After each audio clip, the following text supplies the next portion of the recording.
Assalamualaikum warahmatullahi wabarakatuh. Waalaikumsalam warahmatullahi wabarakatuh. Selamat pagi. Keren semangatnya. Nah, sebelum kita lanjut pelajaran kita yang kemarin, Ibu mau kelasnya disiapkan dulu. Baik,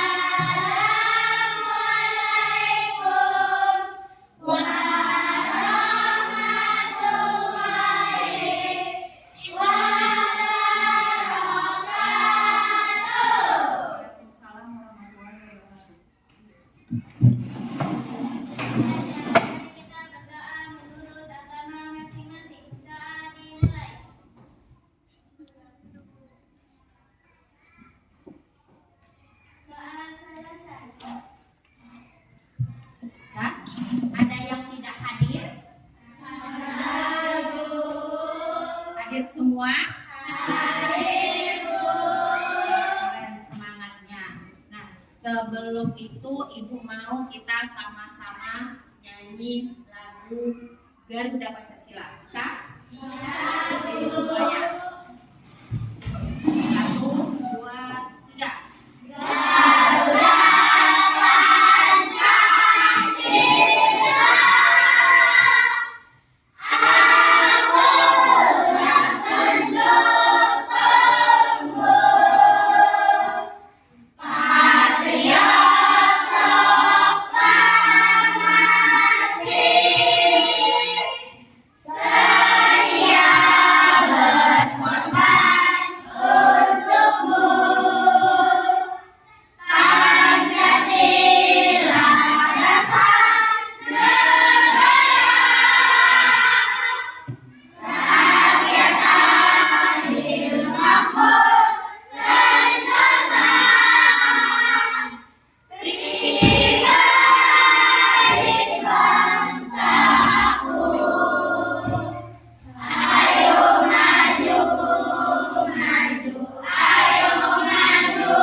Semangat nasionalnya udah, Ibu mau tes semangat dari rumah. Siapa yang tadi berangkat dari rumah dalam keadaan marah? Ada? Tidak, Bu. Sakit? Tidak, Bu. Sedih? Tidak, Bu. Berarti semua dalam keadaan semangat? Tidak, Bu. Ibu tes semangatnya. Tepuk semangat.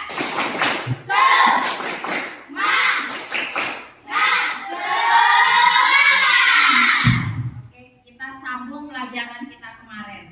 Minggu kemarin kita sudah belajar tentang berpikir komputasional. Apa itu berpikir komputasional? Berpikir komputasional adalah berpikir dengan cara memecahkan membuat masalah menjadi bagian-bagian yang kecil agar kita lebih mudah untuk menyelesaikannya. Nah, sekarang kita mau belajar di dalam komputasional itu ada 4 elemen. Ada dekomposisi, ada pola, ada algoritma, dan yang lainnya. Jadi kita mau belajar itu.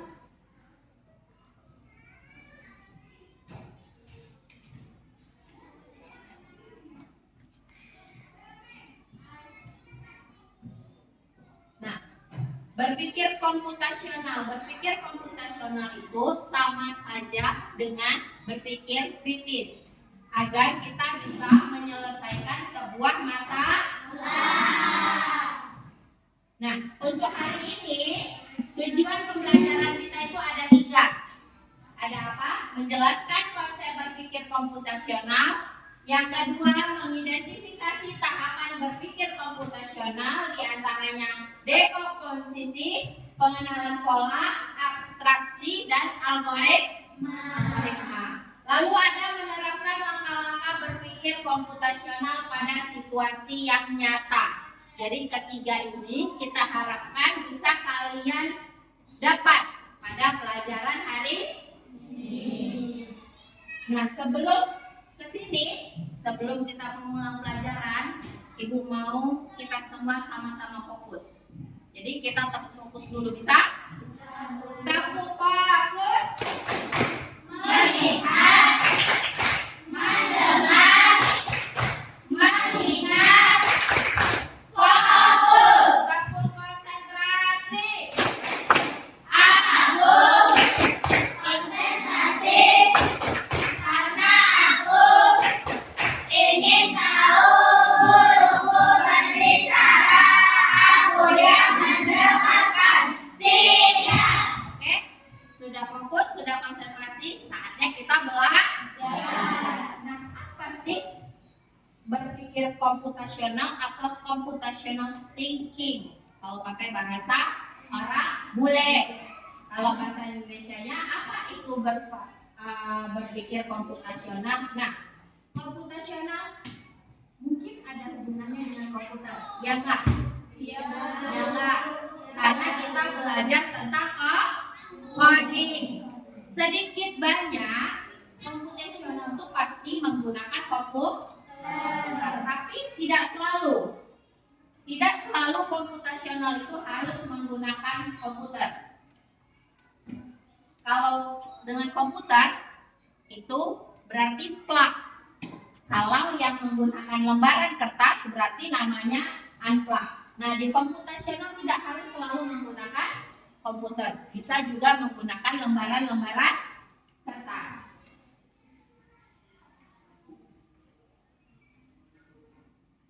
Nah, berpikir komputasional adalah proses berpikir untuk menyelesaikan masalah dengan efektif dan efisien.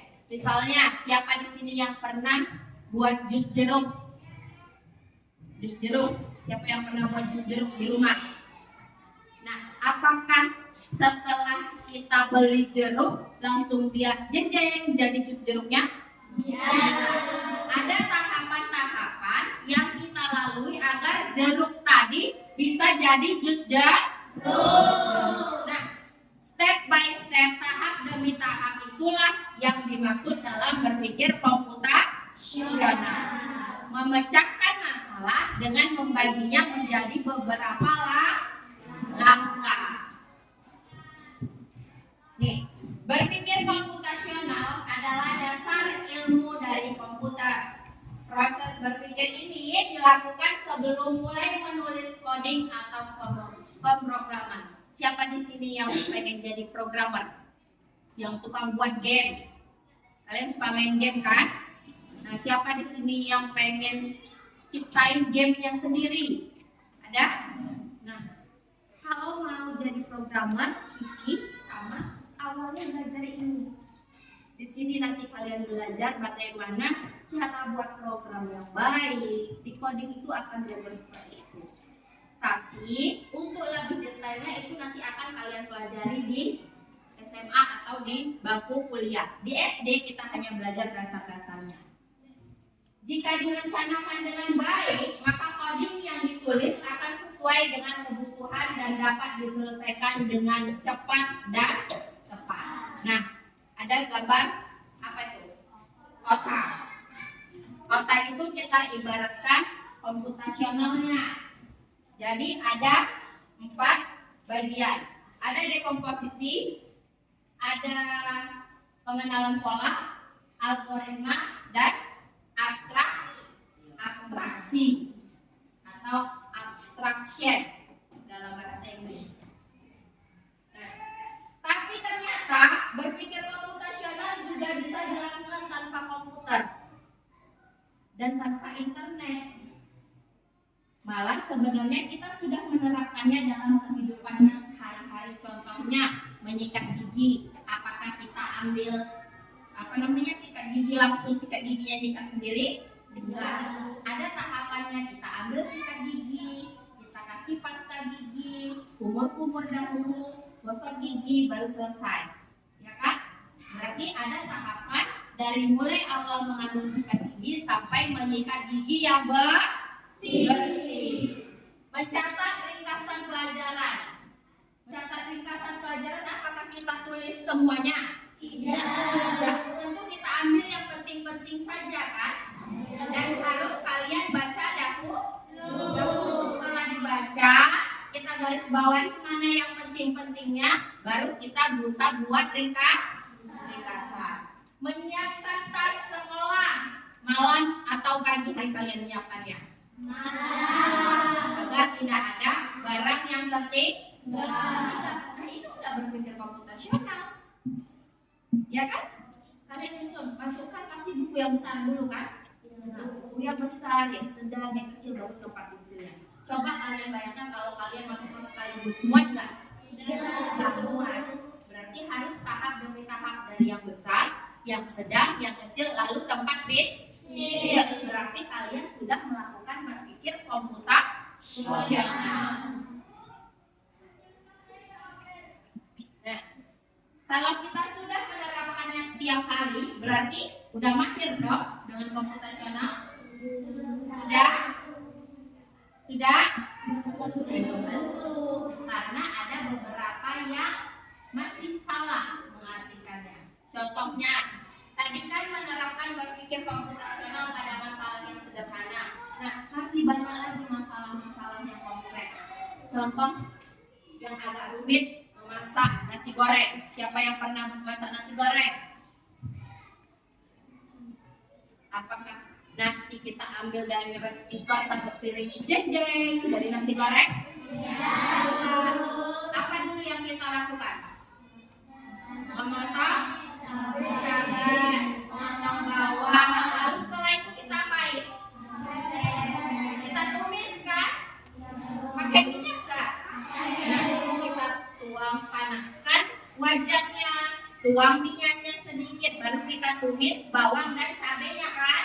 Nah, itu kan udah langkah demi langkah. Masukkan minyak, panaskan wajan, masukkan minyak, baru tumis cabenya. Lalu setelah itu kita masukkan nasinya, lalu kita aduk. Kasih garam enggak? Kasih garam, kita kasih garam, gula, kalau mau kecap, royco dan lain sebagainya. Lalu apakah sudah jadi? Belum. Kita aduk lagi sampai dia benar-benar tercampur rata. Lalu kita hidangkan, bisa kita makan bersama dengan keluarga. Nah, step by step, tahap demi tahap yang kalian lalui saat membuat nasi goreng itu sudah berpikir komputasional. Kenapa? Karena kalian berpikir membuat nasi goreng nih, apa dulu ya yang mau dikerjakan? Apa dulu ya yang mau diiris? Apa dulu ya yang mau dimasak? Tentu kalian berpikir seperti itu. Bukan mau makan nasi goreng, beli aja. Itu instan, itu bukan berpikir komputasional namanya. Bisa? Sepakat? Nah, ini mengatur keuangan bulanan. Contohnya, apa yang harus dilakukan kalau kamu tersesat di tempat baru? Hingga memilih jurusan dan karir. Nah, yang pertama, mengatur keuangan bulanan. Gimana mengatur keuangan bulanan? Kita gunakan uangnya untuk yang perlu dulu kan? Yang penting kita harus buat list. Daftar apa yang mau kita beli. Jadi kita buat daftarnya apa aja yang harus dan wajib kita beli, baru kita belanja. Agar pengeluaran bulanan kita bisa kita kontrol, tidak berlebihan. Jika berlebihan di akhir bulan kita sudah tidak punya uang. Apa yang harus kita lakukan kalau kamu tersesat di tempat baru? Ada yang pernah tersesat? Atau saat pergi ke mall terpisah dengan orang tuanya ada? Nah, pernah tersesat, apa yang kamu lakukan? Nah, bertanya kepada orang. Itu sudah berpikir komputasional. Kalau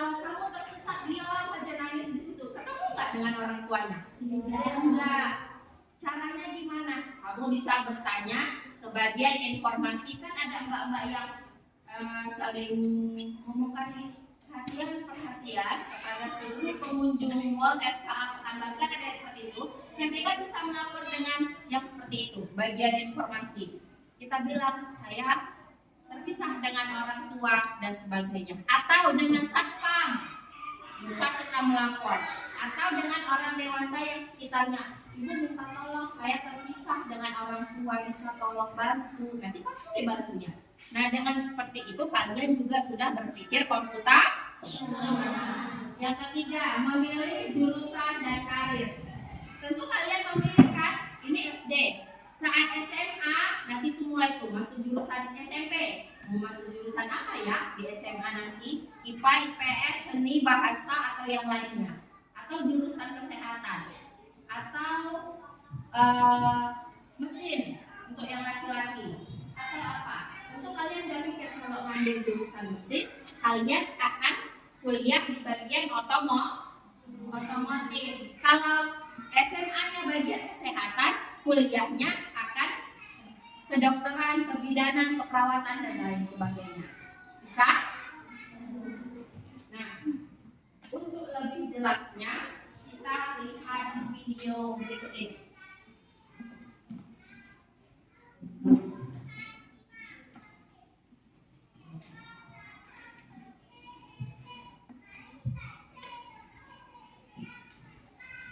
Oke.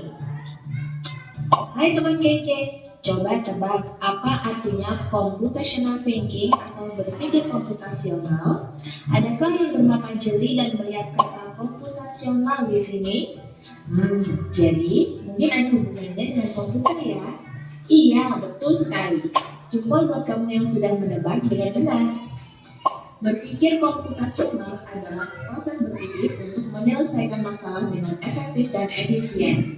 Dalam ilmu komputer, proses berpikir ini dilakukan sebelum mulai menulis coding atau pemrograman. Jika sudah direncanakan dengan baik, maka coding yang ditulis akan sesuai dengan kebutuhan dan dapat diselesaikan dengan cepat dan tepat. Tapi ternyata berpikir komputasional juga bisa dilakukan tanpa komputer dan tanpa internet loh. Malah sebenarnya kita pun sudah menerapkannya dalam kehidupan sehari-hari, mulai dari menggosok gigi, mencatat ringkasan pelajaran, hingga menyiapkan tas untuk sekolah besok. Wah, kalau kita sudah bisa menerapkannya setiap hari, berarti kita semua sudah mahir loh. Belum tentu.